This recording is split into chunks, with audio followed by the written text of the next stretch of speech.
Hey guys, in today's video we're gonna be seeing about arrays address calculation of class 12. It is very important question guys. It would give you 3 marks. So without any further ado, let's just jump into the video. So first we'll see what is the weightage. The weightage is about 3 marks and come as question number 3C.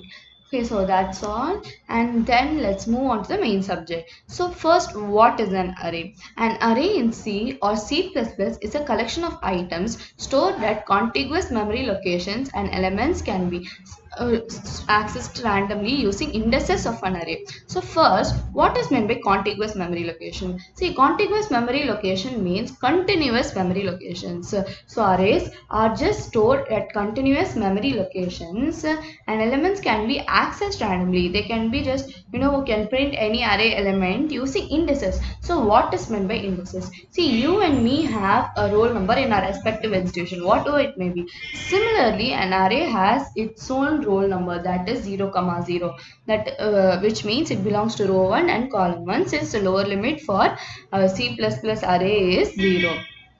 So let's move on to the next thing. What is meant by base address? A base address is a unique location in primary storage or main memory that serves as a reference point for other memory location called absolute address.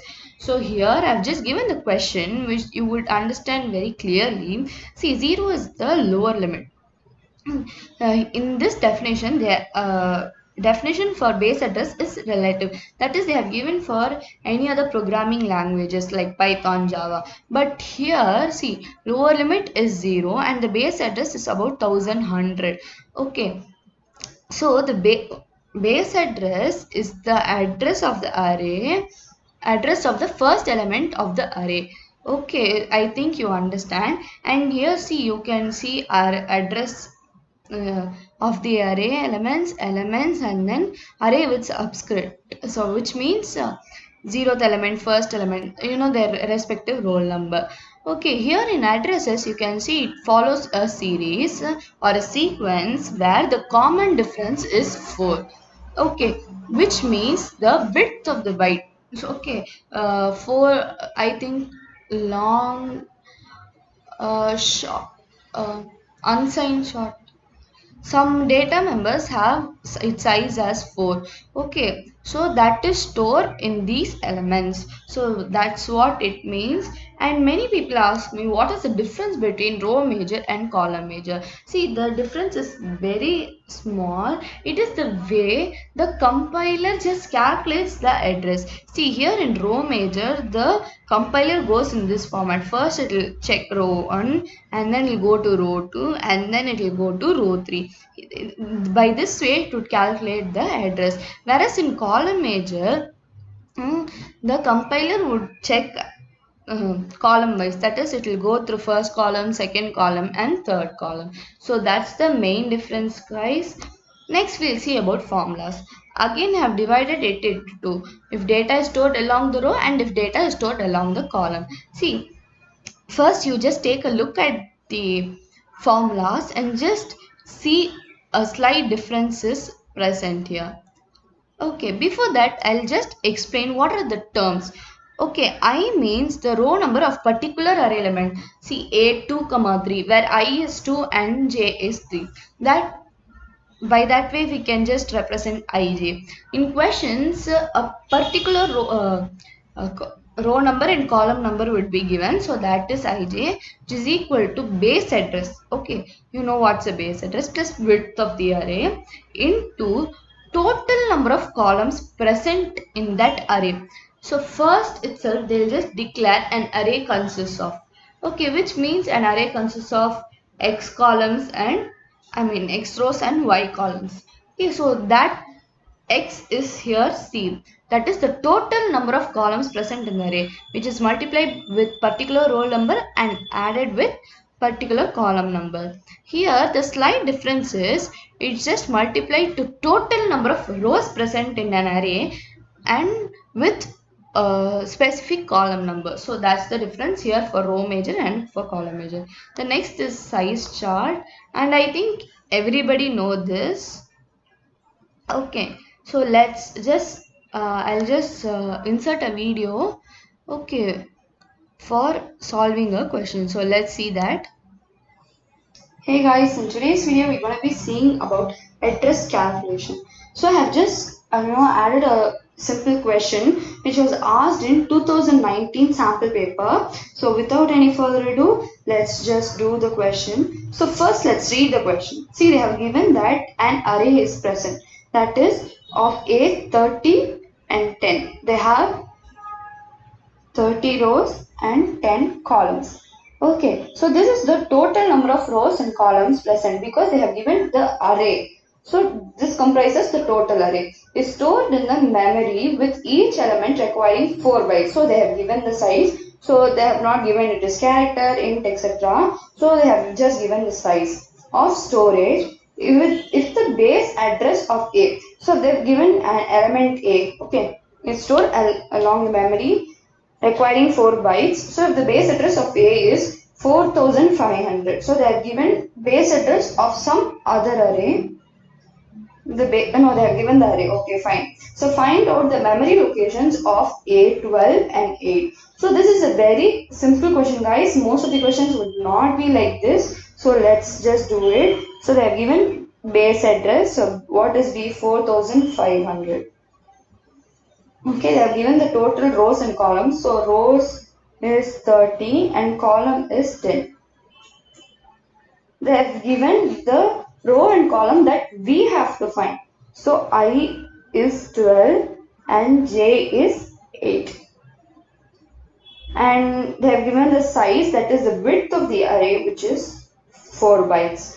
So no problem, it's just formula. So what is the formula? Address is equal to base address plus width of the array into, so this is along the row, which means it's a row major. So what we have to do is multiply the column, total number of columns into the specified row plus the specified column. Here's the formula. So let's just substitute 4500 plus 4 into C, 10 into 12 plus 8. Okay, so we'll get 4500 plus 4 into 128. 4500 plus 4 8 are 32. Here 3 would come, 4 2 is 8, 11, 1, 4 and 4, 4 plus 1, 5. So just add it. 2, 1, 10, 1, 4 plus 1, 5, 0, 1, 2. Here's the final answer. So guys, let's see the another question which is very important. Most of the questions would be like this. So in the previous video, I just told all the questions will not be the same. So this question is one step ahead of it. So let's get into the question. Again, they have here declare an array. So here 10 is the row and 30 is the total number of columns present in the array. Is stored in the memory along the column. So they have given along the column, which means it's a column major, with each of its element occupying 2 bytes. Again, we have given the width of an array. Find out the memory location of S, 5 and 10 is an array element stored in second row and 15th column, stored at the location. So they have given the address of some other array and we have to find this array. So this is not that big question or something like that. So just we'll jump into it. So here we'll just sort out this one. Okay. They have given 8200 is present at an array element I and j here is 15. Okay, here width of the array is 2 bytes. So we know all the, no, we don't know. So total number of column rows is 10 and column is 30. So now we know everything. So we'll just write base address plus width of an array into array element plus total number of rows into the given column. So here base address we don't know, b plus w2 into 2 plus 10 into 15 base address plus 2 into 152, base address plus 4, 10, 1, 304 is equal to 8200. Now we got to subtract to get the base address. Base address is equal to 82 minus 304. So we need 8200 and 304 here. So 2, 1, 10, 9, 10, 6, 9, 8, 7, 11, 8. So we got the base address which is 7896. Now the task is simple and I'm just giving this as a homework because we know total number of columns and we also know the current element location. Nothing is special here. You just have to calculate the address for array element as I as 5 and j as 10. I just want you to do this as a homework. Thank you guys. Thank you guys for watching. Please do like, share and subscribe to my channel and do not forget to press the bell icon. We'll see you in the next video guys.